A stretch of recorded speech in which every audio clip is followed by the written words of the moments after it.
Sialgati nasebne Suparte.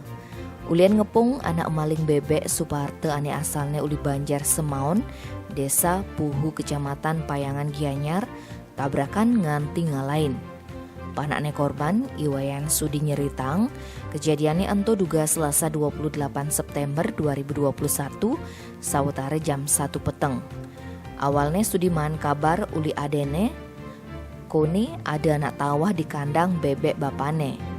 Ia ajak bapane lantas ke lokasi ngecek kandang ngabe motor pada besi. Neka di lokasi Sudi ningalin ada anak kangin kauh di kandangi. Ia pakine ne lakar ngemaling ento saget mecuwet melaib. Sudi ajak ke bapane Suparte lantas ngepung malingi. Mari neka di wilayah Bunutan Ubud samping SPBU bapane labuh. Sudi ngaden kondisi bapane sing parah. Ia laut terus ngepung malingi. Pas subesing bakat ngepung malingi, ia lantas mebalik ningalin kondisi bapane. Neka di lokasi bapane subesing meangkihan.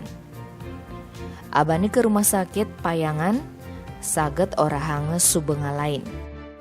Jani kasus maling bebek ene subetanganine ajak Polsek Payangan. Yen kasus tabrakane ene tanganine ajak Polsek Ubud. Tim Bali Express melaporkan.